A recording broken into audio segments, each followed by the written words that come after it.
Assalamualaikum warahmatullahi wabarakatuh.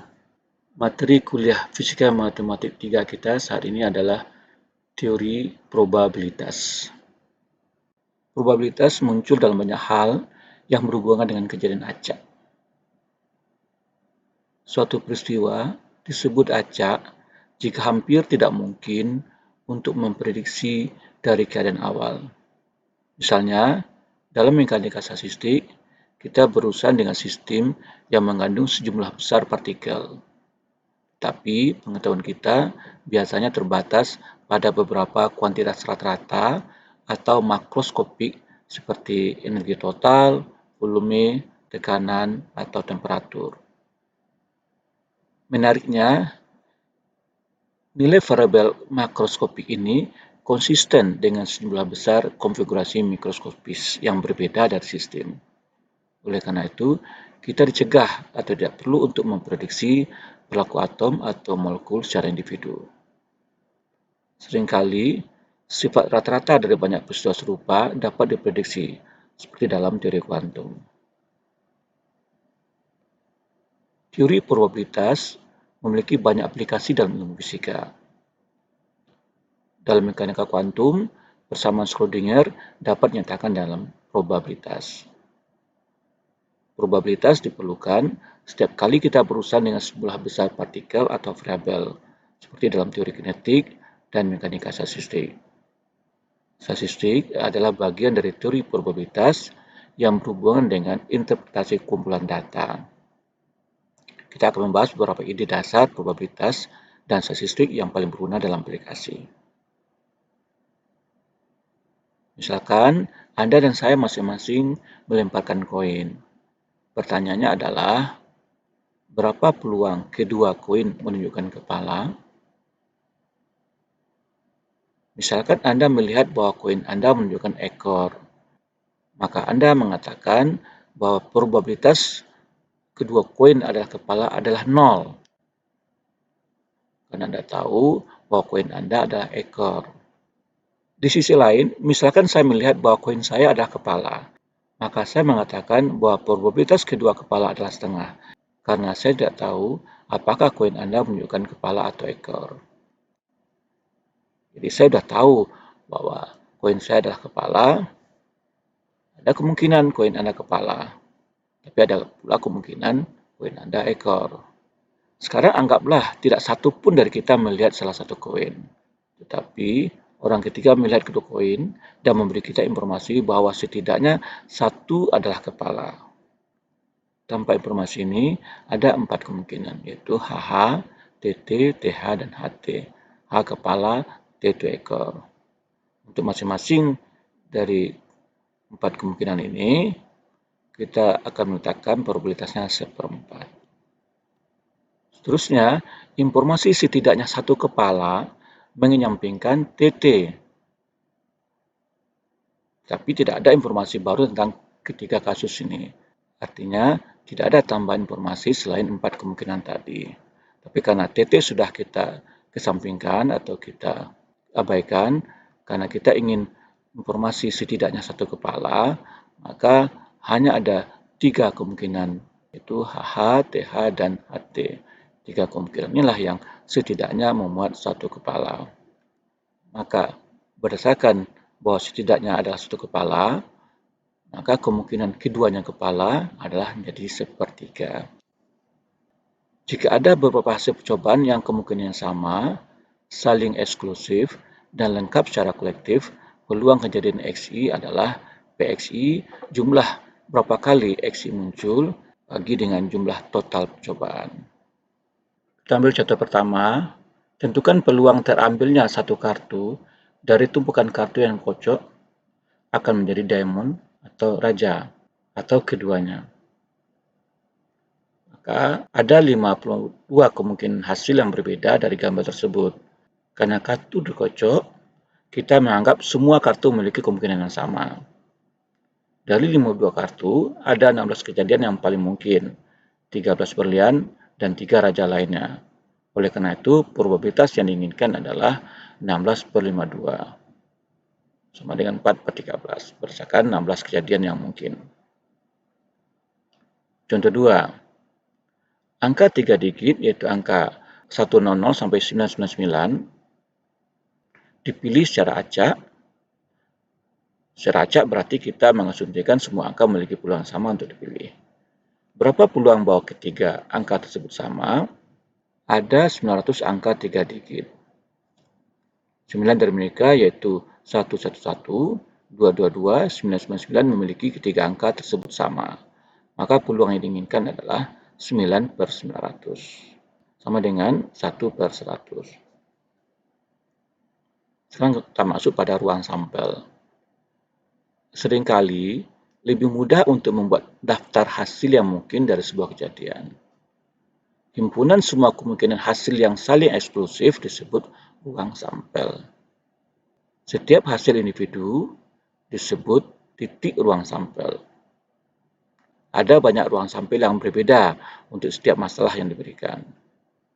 Sebagai contoh, kita dapat mengatakan bahwa himpunan semua hasil yang saling lepas dari dua pelemparan koin adalah dua kepala, satu kepala, atau tanpa kepala. Ini salah satu bentuk ruang sampel. Tapi masih ada ruang sampel lain untuk masalah yang sama, yaitu tanpa kepala, minimal satu kepala. Di sisi lain, himpunan hasil dua kepala, minimal satu kepala, tepatnya satu ekor, itu tidak dapat digunakan sebagai ruang sampel, karena hasil ini tidak saling eksklusif. Setidaknya satu kepala termasuk dua kepala. Koin yang dua kepala itu masuk dalam pernyataan kemungkinan setidaknya satu kepala. Tapi juga setidaknya satu kepala tadi bisa termasuk tepat satu ekor. Untuk setiap ruang sampel, seragam atau tidak, probabilitas suatu peristiwa adalah penambahan probabilitas yang terkait dengan semua titik sampel yang paling mungkin untuk setiap kejadian. Sebagai contoh, mari kita cari dari 21, yaitu yang ini, atau yang ini. Probabilitas setidaknya satu kepala, ini adalah peluang satu kepala ditambah peluang dua kepala. Itu setengah tambah seperempat, sama dengan 3/4. Karena dua kepala juga masuk setidaknya satu kepala. Jadi probabilitasnya menjadi 3/4. Inilah definisi bahwa probabilitas suatu peristiwa adalah penambahan probabilitas yang terkait dengan semua titik sampel yang paling mungkin untuk setiap kejadian. Contoh lagi, sebuah koin dilempar 3 kali. Sebuah ruang sampel seragam untuk masalah ini berisi 8 titik.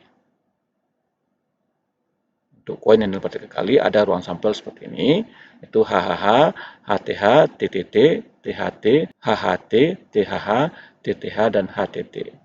Dengan probabilitas 1/8 untuk masing-masing.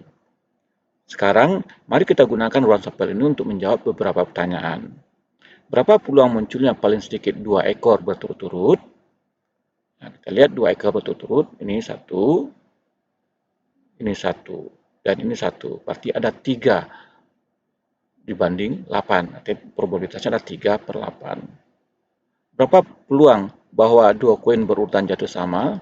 Kita lihat, ini HH berarti jatuh sama, ini tidak, ini TT jatuh sama, ini tidak, ini HH jatuh sama, ini HH jatuh sama, ini TT jatuh sama, ini TT jatuh sama. Totalnya 1, 2, 3, 4, 5, 6. Jadi 6/8 atau 3/4.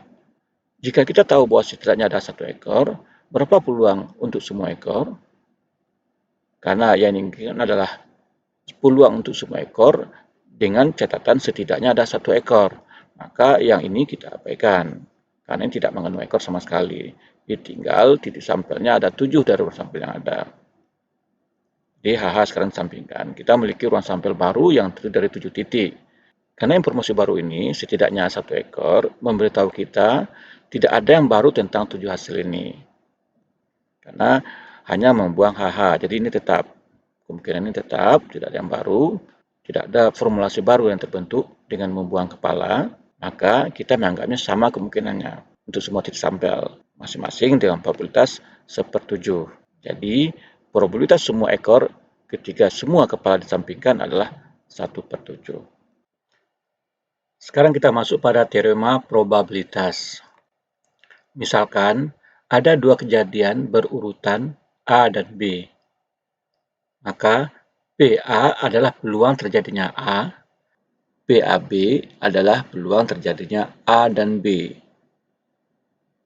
Dan PB given A, ini bacanya PB given A, adalah peluang terjadinya B jika diketahui bahwa A telah terjadi.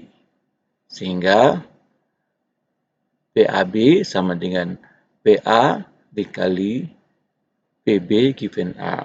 Referensi yang lain menuliskan PB given A ini dalam bentuk seperti ini. Yang juga dibaca sebagai PB given A. Nah, rumusan ini muncul dari PB given A sama dengan PAB dibagi dengan PA. Karena PB given A adalah peluang terjadinya B jika A telah terjadi. Yang berarti dalam bahasa matematik adalah peluang AB dibagi dengan peluang A yang telah terjadi. Dengan kata lain, peluang kejadian majemuk A dan B adalah hasil kali peluang A akan terjadi dikalikan peluang terjadinya B jika A terjadi. Peluang B jika A adalah banyaknya kejadian yang memenuhi A dan B dibagi dengan banyak kejadian yang memenuhi A. Dengan cara yang sama, kita dapat menunjukkan bahwa PBA sama dengan PB dikali PA given B sama dengan PAB.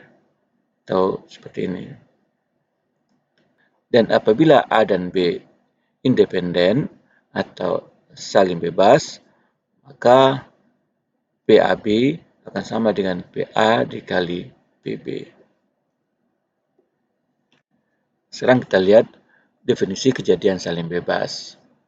Dua peristiwa A dan B dikatakan saling bebas atau independen jika terjadinya peristiwa A tidak mempengaruhi peluang terjadinya peristiwa B dan sebaliknya. Definisi matematisnya, dua peristiwa A dan B saling bebas jika PB given A sama dengan PB atau PA given B sama dengan PA. Karena mereka saling bebas. Jadi kejadian A tidak mempengaruhi B, begitu pula kejadian B tidak mempengaruhi A.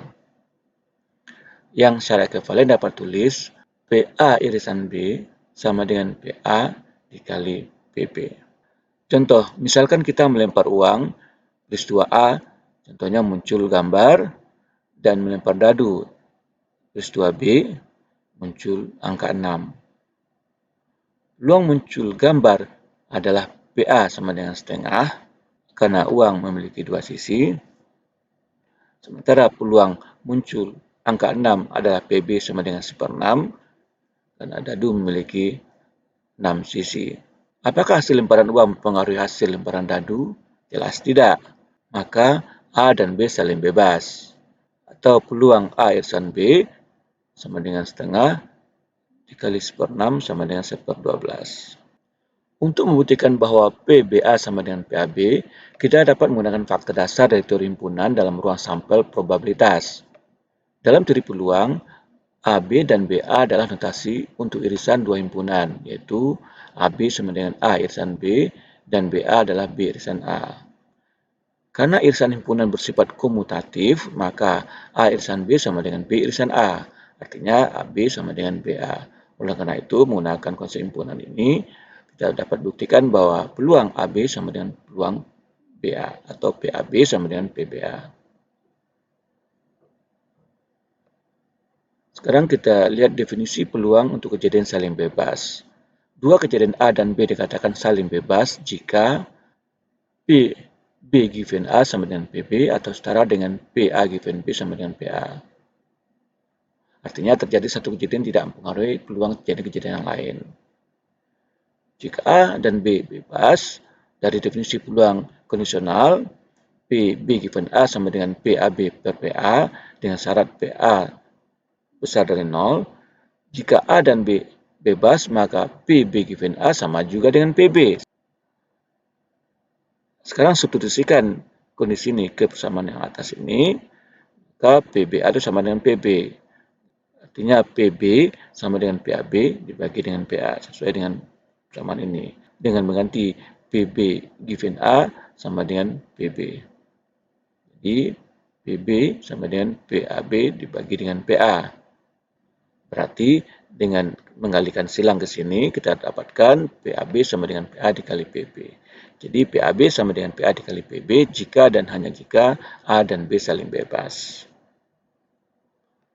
Misalkan ruang sampel S adalah himpunan yang terdiri dari 1, 2, 3, 4 angka dan setiap elemen memiliki peluang yang sama.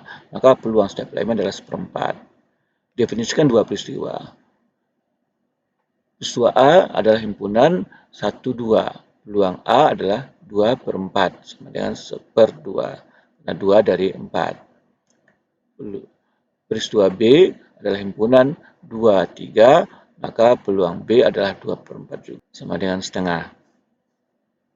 Maka irisan AB adalah 2. Irisan AB adalah himpunan yang anggotanya hanya 2. Dan karena itu PAB sama dengan PA irisan B. Hanya satu anggota dari semuanya ini, PAB sama dengan 1/4. Sekarang coba hitung PA dikali PB. PA dikali PB hasilnya setengah dikali setengah sama dengan 1/4. Jadi PAB sama dengan PA dikali PB. Itu membuktikan bahwa A dan B saling bebas. Contoh tidak bebas. Sekarang coba A adalah peristiwa dengan anggota 1, 2 dan B adalah peristiwa dengan anggota 1. Maka PA adalah 2 per 4 sama dengan setengah, PB adalah 1/4.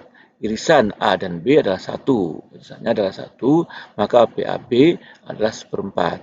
Tapi PA dikali PB sama dengan setengah dikali 1/4 itu sama dengan 1/8. Tidak sama antara PAB yang 1/4 dengan PA dikali PB. Jadi A dan B tidak bebas. Jadi PAB adalah PA dikali PB jika dan hanya jika A dan B saling bebas. Contoh, dalam 3 kali pelemparan koin, berapa peluang bahwa ketiganya adalah kepala? Ingat kembali ruang sampel untuk 3 pelemparan koin. Masing-masing memiliki peluang 1/8. Jadi, kita menemukan bahwa peluang untuk ketiganya adalah kepala, yaitu ini, adalah 1/8. Nah, sementara kita tahu setiap koin, peluang kepala muncul adalah setengah.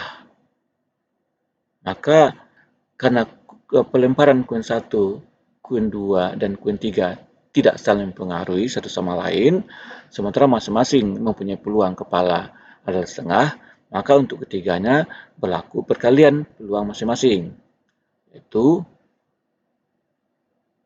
peluang muncul kepala untuk ketiganya adalah setengah dikali setengah dikali setengah sama dengan 1/8 sesuai dengan hubungan ini. Ini untuk 2 kejadian, ini untuk 3 kejadian. Nah, ini berlaku sama dengan ini 1/8 karena ketiga koin tidak saling mempengaruhi. Jika kita menginginkan probabilitas semua kepala ketika sebuah koin dilempar 10 kali, ruang sampelnya akan berat. Karena lemparan bebas, probabilitas yang diinginkan adalah P sama dengan setengah pangkat 10. Jadi, setengah dikali setengah, sekali setengah sampai 10 kali, atau kita tuliskan setengah pangkat 10. Untuk mencari peluang munculnya paling sedikit 1 ekor dalam 10 kali pelemparan, paling sedikit 1 ekor dalam 10 kali lemparan, kita lihat bahwa kejadian ini sesuai dengan semua sisa ruang sampel kecuali titik semua kepala. Nah, karena jumlah peluang semua titik sampel sama adalah 1, maka peluang yang diinginkan adalah 1 dikurang setengah pangkat 10. Seperti peluang untuk mendapatkan minimal 1 ekor, maka bagian kepala ini kita hilangkan, sehingga total titik sampel menjadi 7. Maka peluang minimal 1 ekor menjadi 1/7.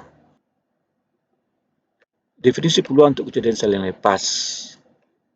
Gambar 32, daerah AB sesuai dengan terjadinya keduanya A dan B. Seluruh daerah yang terdiri dari titik-titik di A atau B atau keduanya sesuai dengan kejadian A atau B atau keduanya. Kita tulis PAB untuk peluang terjadinya A dan B. Kita menulis PA tambah B untuk probabilitas bahwa salah satu atau keduanya terjadi. Jadi PAB adalah peluang untuk terjadinya A dan B, sementara PA tambah B adalah peluang bahwa salah satu atau keduanya terjadi. Maka kita dapat membuktikan bahwa PA tambah B sama dengan PA tambah PB dikurang PAB. Jadi PA tambah B itu adalah yang di luar dari yang beririsan. Itu PA tambah PB dikurang yang beririsan. PA tambah B sama dengan PA tambah PB dikurang PAB. Nah, apabila ruang sampel seperti ini, ruang sampel ini dikatakan saling lepas, maka PAB-nya 0 karena nggak ada yang beririsan. Kita katakan bahwa A dan B saling lepas, maka persamaan menjadi PA tambah B sama dengan PA tambah PB. Untuk A dan B saling lepas sama sekali.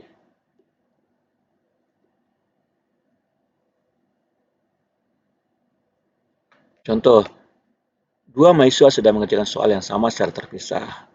Jika mahasiswa pertama memiliki probabilitas setengah untuk menyelesaikannya, dan mahasiswa kedua memiliki probabilitas 3/4 untuk menyelesaikannya, berapa probabilitas bahwa setidaknya salah satu dari mereka menyelesaikannya?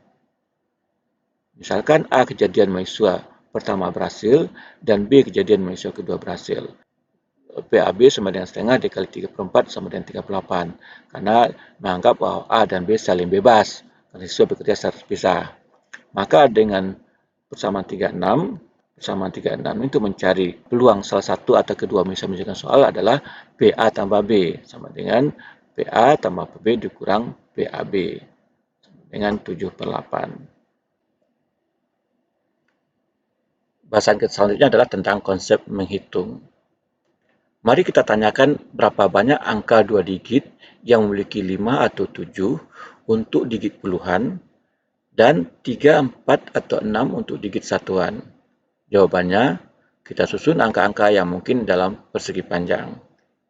Ini 53, 54, 56, ini puluhannya 5 dan satuannya 3, 4, 6. Dan yang kedua, baris kedua, 73, 74, 76. Ini puluhannya 7 dan satuannya 3, 4, 6 juga. Dengan dua baris yang sesuai dengan dua pilihan angka puluhan dan 3 kolom yang sesuai dengan 3 pilihan angka satuan. Jadi ini baris untuk puluhan, 3 kolom untuk satuan. Ini adalah contoh dari prinsip dasar menghitung. Jika satu hal dapat dilakukan dengan cara N1, dan setelah itu hal kedua dapat dilakukan dengan cara N2, kedua hal tersebut dapat dilakukan secara berurutan dalam N1 dikali N2 cara. Ini dapat diperluas untuk melakukan apa saja jumlah hal satu demi satu. Cara N1 untuk yang pertama, cara N2 untuk yang kedua, cara N3 untuk yang ketiga, dan seterusnya. Maka jumlah total cara untuk melakukan suksesi tindakan adalah perkalian N1, N2, N3, dan seterusnya. Sekarang perhatikan satu set N hal menyusun barisan kursi berturut-turut. Berapa banyak cara untuk mengatur atau permutasi mereka? Cara mengatur diketahui dengan istilah permutasi. Hasil ini disebut jumlah permutasi dari N hal dari N pada satu waktu. Dan dilambangkan dengan NPN atau PNN atau PNN indeks atas bawah. Untuk menemukan jumlahnya, kita memikirkan tempat duduk N orang di deretan N kursi. Kita dapat menempatkan siapa saja di kursi pertama, artinya kita memiliki N cara yang mungkin untuk mengisi kursi pertama. Setelah kita memilih seseorang untuk di kursi pertama, ada N1 pilihan tersisa untuk kursi kedua, dan N kurang 2 pilihan untuk kursi ketiga dan seterusnya. Jadi berdasarkan prinsip dasarnya ada N kali N-1, ada N-2 sampai dan seterusnya sampai kali 2 sampai kali 1 atau N faktorial cara menyusun N orang pada deretan N kursi. Banyaknya permutasi dari n hal sekaligus adalah Pnn sama dengan n faktorial. Jadi terbukti banyaknya permutasi dari n hal sekaligus adalah Pnn sama dengan n faktorial. Misalkan ada n orang, tetapi hanya R kecil dari n kursi. Kursinya sedikit dari jumlah orangnya. Berapa banyak cara kita dapat memilih kelompok R orang dan mendudukkan mereka di R kursi? Hasilnya disebut jumlah permutasi N hal R pada satu waktu dan dilambangkan dengan NPR atau PNR atau PRN. Seperti argumentasi sebelumnya, ada N cara untuk mengisi kursi pertama, N-1 cara untuk mengisi kursi kedua, N-2 cara untuk kursi ketiga, dan seterusnya. Perhatikan bahwa kita bisa menulis N-2 sebagai N-3 plus 1, dan seterusnya. Dan akhirnya ada N-R plus 1 cara untuk mengisi kursi R. Jika kita memilih jumlah permutasi dari N hal dari R pada satu waktu, maka PNR adalah N dikali N-1 dikali N-2 dan seterusnya sampai N-R plus 1. Dengan mengalihkan dan membagi N-R faktorial, kita dapat menulis ini sebagai PNR sama dengan N dikali N-1 dikali N-2 sampai N-R plus 1. Kita kalikan dengan N-R faktorial, N-R faktorial menjadi yang ini, yang atasnya menjadi N faktorial, yang bawah N-R faktorial. Jadi bentuk seperti ini bisa ditulis menjadi seperti ini.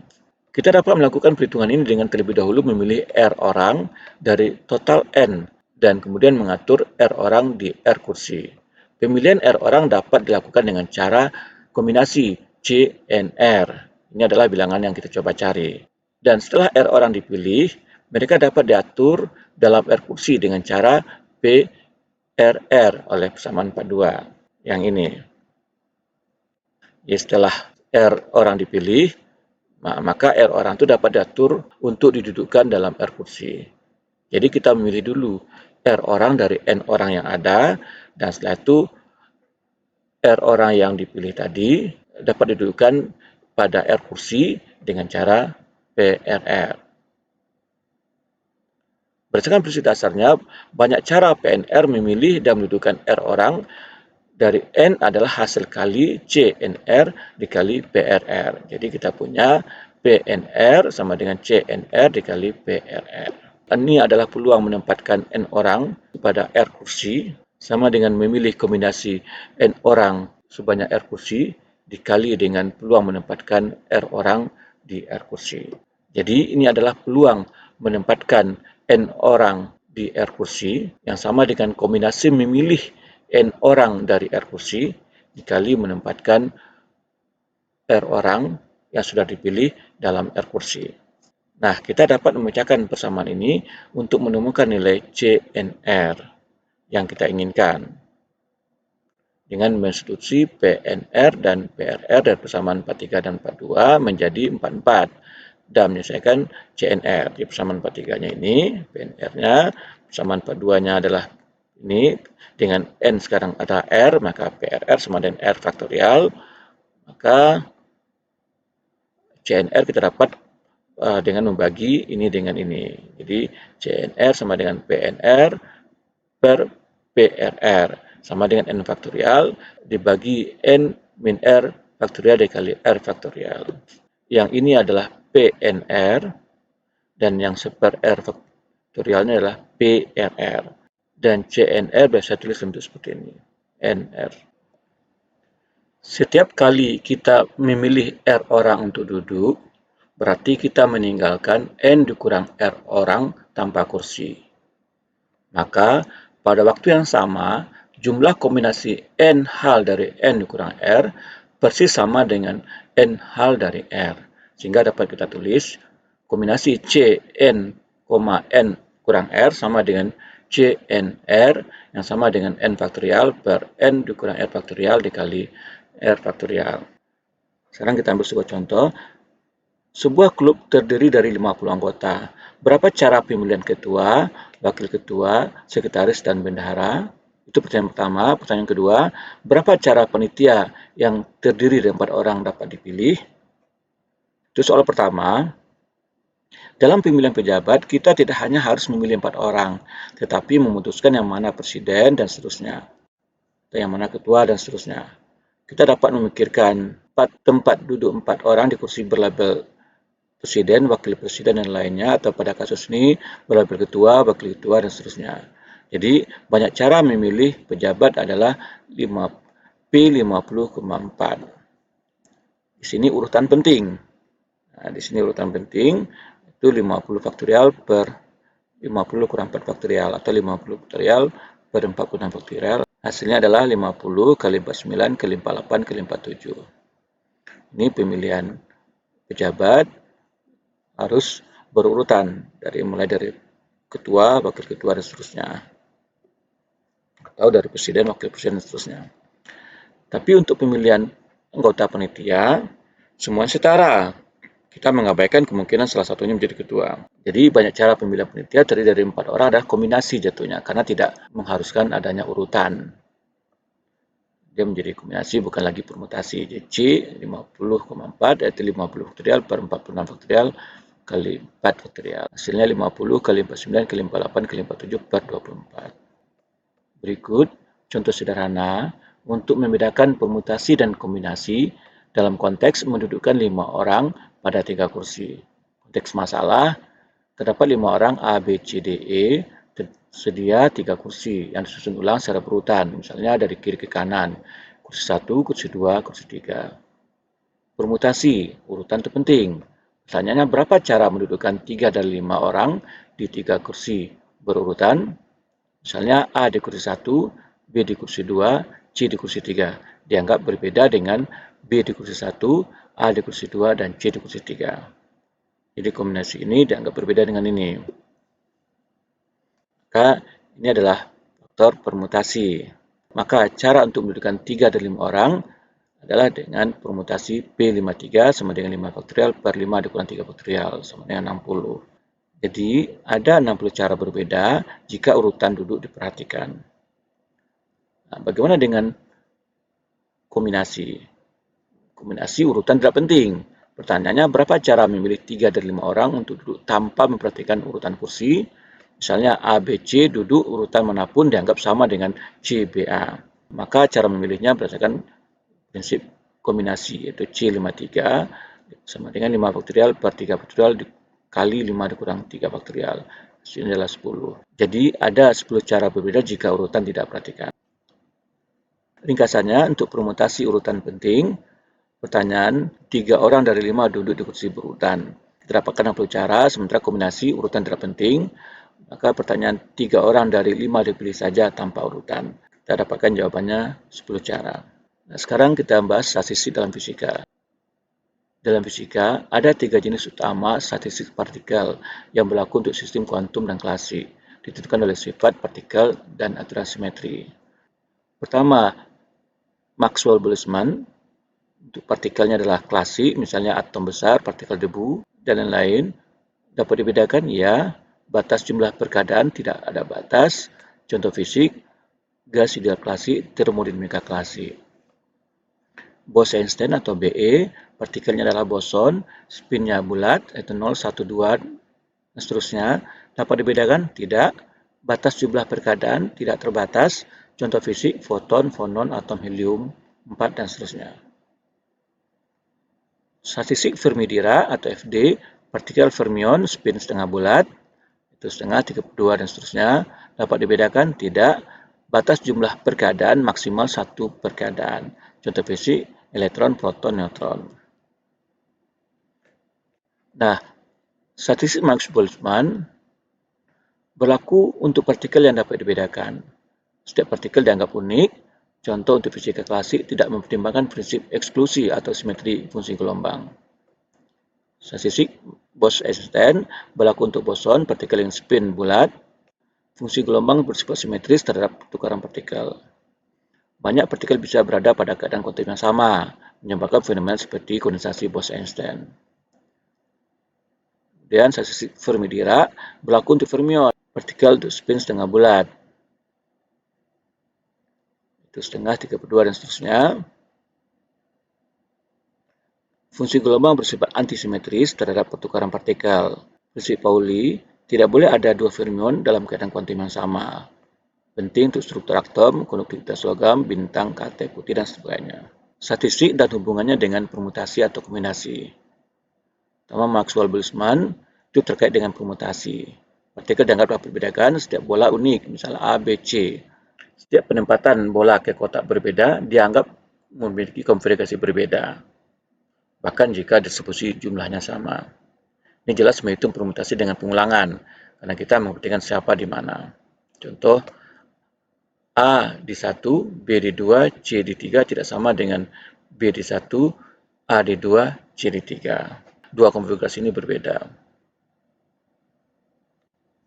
Catatan, dalam banyak konteks matematik, permutasi melibatkan faktorial, misalnya PNR sama dengan N faktorial per N min R faktorial. Itu untuk memilih dan mengurutkan R objek dari N objek. Namun dalam fisika statistik seperti Maxwell-Boltzmann, istilah permutasi digunakan lebih umum dan longgar. Permutasi di sini merujuk pada setiap cara berbeda menempatkan partikel-partikel yang dapat dibedakan ke dalam keadaan-keadaan energi. Misal, kita punya 3 partikel A, B, dan C dapat dibedakan dan 2 keadaan energi E1 dan E2. Setiap partikel punya 2 kemungkinan posisi, yaitu E1 atau E2. Lalu kita menghitung jumlah konfigurasinya adalah 2 kali 2 kali 2 sama dengan 8. Apa makna permutasi di sini? Kita melihat semua cara berbeda menyusun posisi A, B, dan C dalam 2 tempat. Karena partikelnya dibedakan, maka konfigurasi seperti A, E1, B, E1, C, E2 berbeda dari A, E1, B, E2, C, E1. Maka kita memperhitungkan urutan dari identitas partikel, walau tempatnya hanya 2. Ini persis seperti mempermutasikan posisi partikel ke dalam 2 keadaan. Meskipun bukan permutasi matematika klasik yang pakai faktorial, tapi tetap permutasi dalam arti setiap urutan posisi dihitung berbeda. Bose-Einstein atau BE terkait dengan kombinasi dengan pengulangan. Partikel tidak dapat dibedakan, kita hanya peduli berapa banyak partikel dalam tiap kotak, bukan siapa. Penempatan dan jumlah yang sama dianggap identik jika urutan tidak berubah secara fisik. Ini menghitung kombinasi bilangan, partisi dengan pengulangan, bukan permutasi.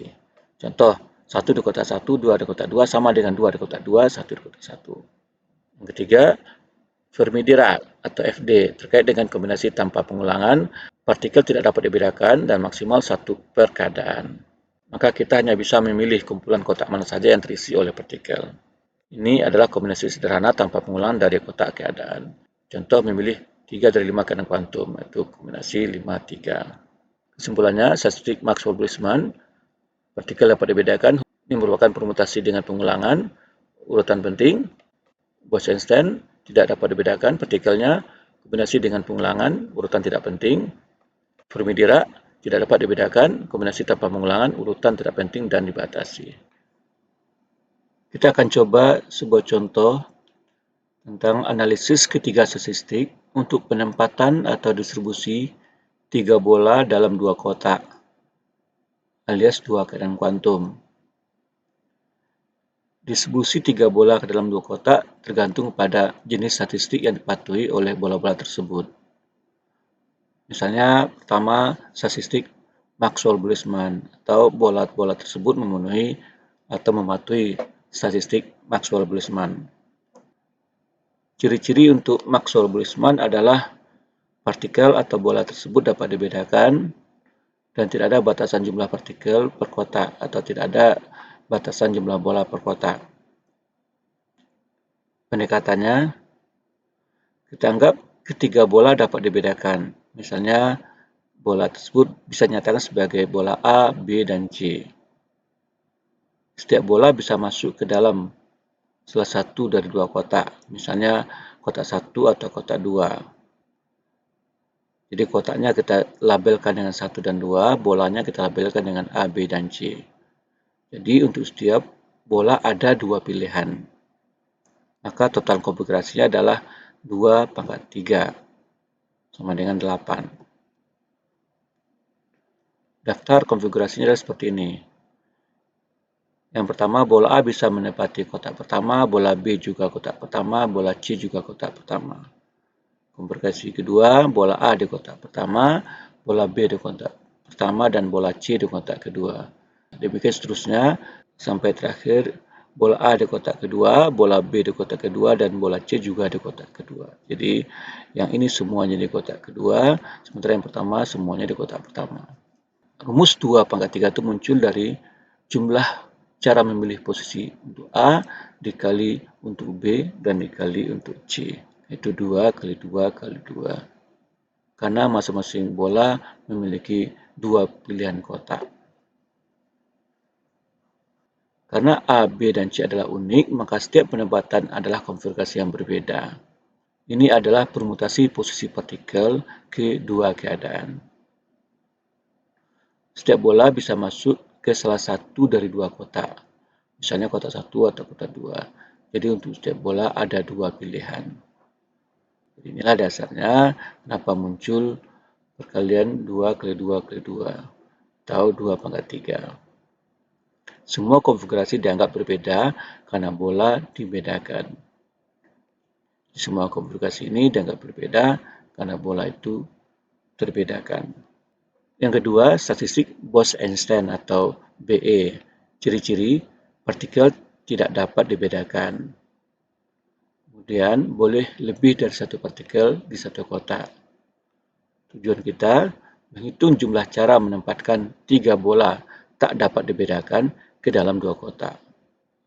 Ini adalah masalah partisi bilangan bulat. Berapa banyak cara membagi 3 bola ke dalam 2 kotak. Jumlah konfigurasinya adalah kombinasi N plus K-1 dengan K-1. Pada kasus kita, N itu adalah jumlah partikelnya, K itu adalah jumlah kotak, yaitu 3 plus 2 min 1, 2 min 1, atau 4, 1, atau 4. Kombinasi 4-1 ini sama dengan ini, atau ini, yang sama dengan N faktorial per N dikurang R faktorial dikali R faktorial. Berarti untuk 41 itu berarti 4 faktorial per 4 dikurang 1 faktorial dikali 1 faktorial.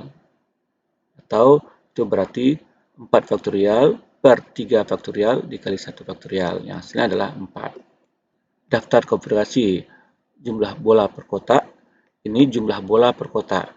Kotak pertama 3 bola, kotak kedua 0, kotak pertama 2 bola, kotak kedua 1 bola, kotak pertama 1 bola, kotak kedua 2 bola, kotak pertama 0, kotak kedua 3 bola. Ini bisa terjadi karena ketiga bola tidak dapat dibedakan. Catatannya 2-1 dan 1-2 itu berbeda karena kotak dibedakan walau bola tidak dibedakan. Kita melihat arti dari jumlah konfigurasi BE yang merupakan kombinasi dari N plus K-1, K-1, itu berarti kita membayangkan kita ingin menyusun N bola identik dan menyisipkan K-1 penyekat diantaranya agar membagi bola ke dalam K bagian kotak. N3K2 berarti kita memiliki dua kotak, artinya kita memiliki satu partisi, yaitu K-1 penyekat. Bola identik seperti ini, tambah satu penyekat. Kita susun ulang bola dan garis dalam semua cara berbeda. Contoh, susunan satu bola di kotak pertama, dua bola di kotak kedua. Itu berarti kotak 1, 1 bola, kotak 2, 2 bola. Susunan seperti ini. Maka terlihat bahwa jumlah total simbol 3 bola tambah 1 garis. Itu sama dengan 4. Nah, pilih satu posisi untuk garis dan 4 untuk tempat. Jadi 4 tempat, garis 1, nilai kombinasinya adalah 4. Kombinasi yang muncul untuk statistik Bose-Einstein. Kenapa muncul N plus K-1, K-1.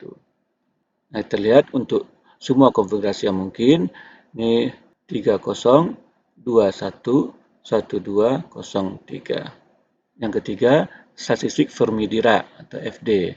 Ciri-ciri partikel tak dapat dibedakan. Setiap kotak hanya boleh diisi oleh paling banyak satu partikel. Itu aturan Pauli. Konsekuensinya, karena hanya ada dua kotak dan maksimum satu partikel per kotak, maka maksimum hanya dua partikel yang bisa ditempatkan. Tapi kita memiliki tiga bola. Maka kesimpulannya, distribusi tidak mungkin. Konfigurasi tidak diizinkan dalam Fermi-Dirac karena tidak bisa memasukkan tiga partikel yang tak terbedakan ke dua kotak bila hanya satu partikel diperbolehkan per kotak. Jadi, distribusi tiga bola dalam dua kotak tidak diizinkan dalam statistik Fermi-Dirac. Jadi ini ringkasannya. Untuk Maxwell-Boltzmann, partikelnya dapat dibedakan, per kotak maksimal tak terbatas, konfigurasi yang mungkin 8. Contoh konfigurasi A, B, C di kotak 1 dan seterusnya. Kemudian ada Bose-Einstein, partikelnya tidak dapat dibedakan, maksimal per kotak tak terbatas, konfigurasi yang mungkin 4, contohnya 30, 21, 1203. Fermi-Dirac terdapat dibedakan, maksimal satu partikel per kotak, konfigurasi tidak mungkin. Nggak ada konfigurasi. Dengan cara yang sama, kita coba analisis ketiga sisi untuk distribusi tiga bola ke dalam tiga kotak.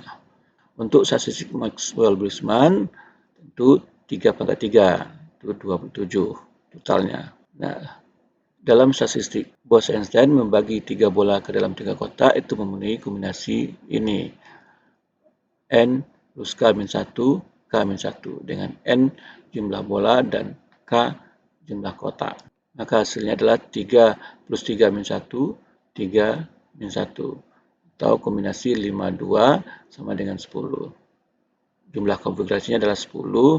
Distribusi yang mungkin, jumlah bola per kotak adalah 300, 030, 003, kemudian 210, 201, 120, 102, 021, 012, kemudian terakhir 111. Semua dianggap berbeda karena kotak dibedakan, walau bola tidak dibedakan. Kembali jumlah konfigurasi ini seperti ini. Sekarang dengan K sama dengan 3, kotak dibagi 3 menggunakan dua sekat. Itulah munculnya K-1 sebagai penyekat. Contoh susunannya adalah kotak 1 berisi 1 bola, kotak 2 berisi 2 bola, kotak 3 tidak berisi bola. Ini contoh salah satu konfigurasinya. Maka total simbol adalah 3 plus 2 sama dengan 5. Pilih dua posisi untuk garis dari 5 tempat. Maka konfigurasi adalah konversi 52 sama dengan 10. Selanjutnya, statistik Fermi-Dirac atau FD, partikel tidak dapat dibedakan, syarat maksimal satu partikel per keadaan. Kita hanya bisa menempatkan satu bola per kotak, jadi kita tinggal menghitung berapa cara memilih 3 kotak dari 3. Ya, kombinasinya adalah 3, 3 sama dengan 1. Jadi jumlah konfigurasi adalah 1. Distribusinya hanyalah 1, 1, 1. Contohnya setiap kotak diisi oleh satu fermion. Atau pada kasus kita ini setiap kotak diisi oleh satu bola. Sampai di sini kuliah kita. Terima kasih. Assalamualaikum warahmatullahi wabarakatuh.